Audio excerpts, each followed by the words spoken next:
Hi, guys. It's Courtney Edmond here again at To Tame the Shame Parenting to talk to you today about making space to make sure that you understand what your child's understanding is, what your child's vision is, because sometimes what we are thinking or what we're envisioning is going to happen, or what we are envisioning our child is going to do is different from what our kids are thinking.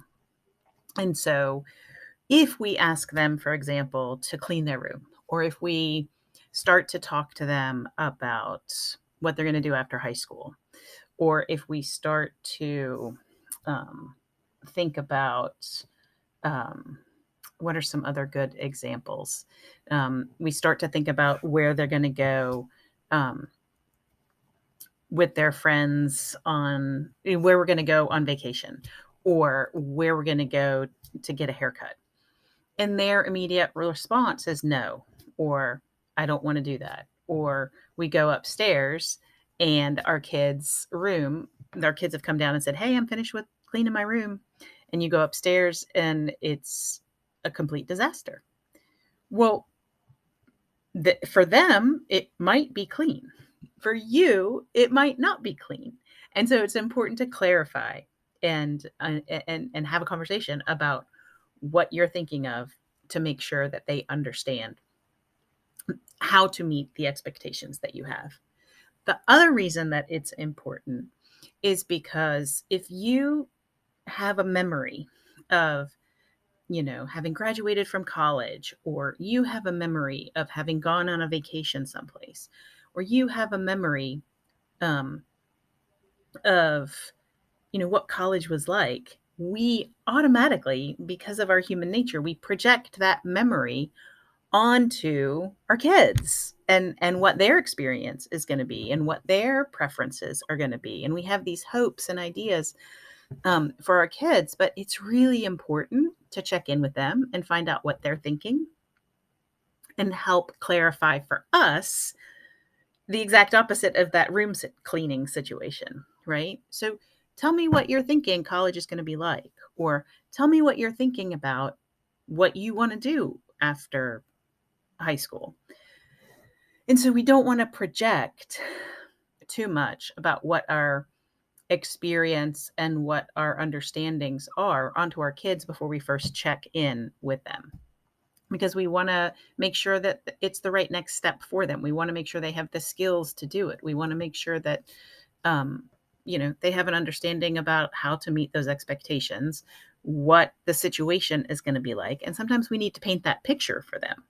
We need to paint the picture for them of what it's going to be like to step on a college campus and live by themselves in a dorm room. And they're not going to they might think that they have the skills for that, but then when we clarify for them what those skill requirements are, what that situation is like, they may think differently.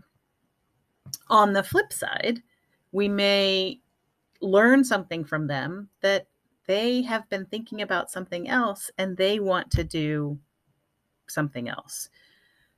Their goal has changed. And as parents, we want to make sure that they're prepared enough to reach their goals. We want to make sure that we're working collaboratively towards the same thing. And so it's always critical to take a step back and say, "Hey, is this something you are thinking about? Is this something that you want to do? Tell me more about what you understand is required in order for you to do this. Or tell me, what can we do differently to help you get there?" So this is just a personal example that goes beyond the room cleaning thing. But the I was thinking about how to give another example and why this checking in with our kids about, "Hey, is this still a goal of yours?" Or, "What's your understanding of this? What are you thinking about this? How do you feel like it's going?" Is it's important not only for the understanding piece, but because it continues the development of trust for your child to share things with you that they're thinking, that they're feeling. Um, and so the personal vendetta that I was going to share with you was when we were deciding whether or not William was going to go to college after high school, um, it was like, okay, this is your decision. You have to do what's right for you. What do you want to do? And he wholeheartedly wanted to go to college. Um, but then, he got there, and I think it was a little bit harder than what he anticipated. And there, came a time where he was struggling. And I was like, okay, well, here's the situation. You're struggling, and you can work on that. Do you still want to be in college? Do you want to be able to stay in college? And his answer was yes. I said, okay, then what do you need to do in order to make that reality true for you? What has to happen in order for you to stay in college? Well, I have to get the classwork done. I have to get the grades. I have to stay eligible, that kind of thing. And so that's the check-in. And that's the making space to make sure it's his goal, not my goal. I don't want to project my goal on him. But then there came a point in time where he did feel that overwhelm. And when I had the conversation with him, he said, hey, I really think I need to take some time off. I think it's getting to be too much, and I just need to take a step back. And the most powerful thing that I could have done was say, sure, absolutely. Let's take a step back. Let's reevaluate. It doesn't have to mean the end of college forever, but it is the right next step for you. And so it's just so super important that the goals that we have for our kids can be goals, can be expectations, can be hopes. But they don't have to be what our kids do, or it doesn't have to be the path that we took for them to get to the same destination. They may have to take a little detour, and then detour back here, and then detour back here. But what we're constantly doing is checking in with them to find out what's next, what's the right next step for you, and what are you wanting to do? Because we have to get their buy-in. And in order to get their buy-in, we have to understand what they're thinking. We have to understand what the vision for themselves is. We have to understand what they understand to be true, what they are experiencing. So I hope that this is helpful. I hope that to use the open-ended questions, the affirmations, the reflective listening, the summaries. And if you haven't learned that or practiced that enough, come to office hours so we can practice. Come to the sip and share so we can practice. Check out the videos under effective communication, because it's described a little bit more in detail there.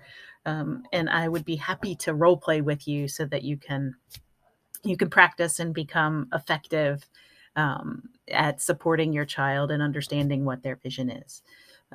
But just taking a pause and making sure that you're checking in with them, and letting them know that it's okay to have a change of course, and that it's okay to not have the same picture in your head of where you're going as what your parent has, because we're all unique individuals. And it's important that we honor their unique individuality, their comfort level, their skill level, their readiness level, their interests, and so many other things. And we all do well when we can, and we all do well when we're interested and we're motivated. So all of those factors play in to a child thriving and taking those big steps forward. I hope this is helpful, and I hope that you can integrate this concept easily into the life and conversations that you have with your child. Take care. Bye.